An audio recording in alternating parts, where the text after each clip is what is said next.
أعوذ بالله من الشيطان الرجيم. بسم الله الرحمن الرحيم. الرحمن علم القرآن خلق الإنسان علمه البيان الشمس والقمر بحسبان والنجم والشجر يسجدان والسماء رفعها ووضع الميزان ألا تطغوا في الميزان وأقيموا الوزن بالقسط ولا تخسروا الميزان والأرض وضعها للأنام فيها فاكهة والنخل ذات الأكمام والحب ذو العصف والريحان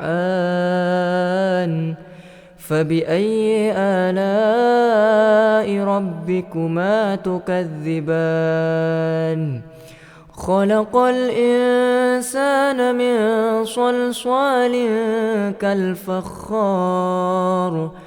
وخلق الجان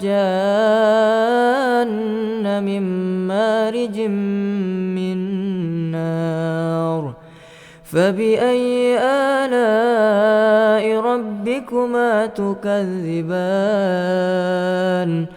رب المشرقين ورب المغربين فبأي آلاء ربكما تكذبان مرج البحرين يلتقيان بينهما برزخ لا يبغيان فبأي آلاء ربكما تكذبان يخرج منهما اللؤلؤ والمرجان فبأي آلاء ربكما تكذبان وله الجوار المنشآت في البحر كالأعلام فبأي آلاء ربكما تكذبان كل من عليها فان ويبقى وجه ربك ذو الجلال والإكرام فبأي آلاء ربكما تكذبان يسأله من في السماوات والأرض كل يوم هو في شأن فبأي آلاء ربكما تكذبان سنفرغ لكم أيها الثقلان فبأي آلاء ربكما تكذبان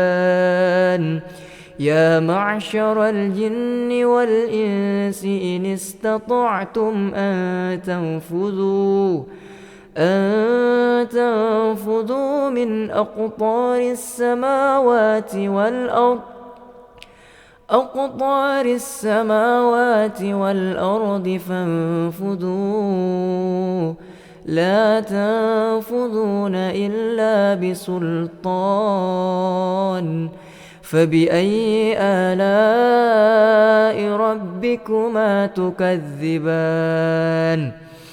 يرسل عليكما شواظ من نار ونحاس فلا تنتصران فبأي آلاء ربكما تكذبان فإذا انشقت السماء فكانت وردة كالدهان فبأي آلاء ربكما تكذبان فيومئذ لا يسأل عن ذنبه إنس ولا جان فبأي آلاء ربكما تكذبان يعرف المجرمون بسيماهم فيؤخذ بالنواصي والأقدام فبأي آلاء ربكما تكذبان هذه جهنم التي يكذب بها المجرمون يطوفون بينها وبين حميم آن فبأي آلاء ربكما تكذبان ولمن خاف مقام ربه جنتان فبأي آلاء ربكما تكذبان ذواتا أفنان فبأي آلاء ربكما تكذبان فيهما عينان تجريان فبأي آلاء ربكما تكذبان فيهما من كل فاكهة زوجان فبأي آلاء ربكما تكذبان متكئين على فرش بطائنها من استبرق وجنى الجنتين دان فبأي آلاء ربكما تكذبان فيهن قاصرات الطرف لم يطمثهن إنس قبلهم ولا جان فبأي آلاء ربكما تكذبان كأنهن الياقوت والمرجان فبأي آلاء ربكما تكذبان هل جزاء الإحسان إلا الإحسان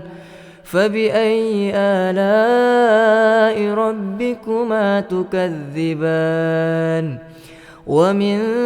دونهما جنتان فبأي آلاء ربكما تكذبان مدهامتان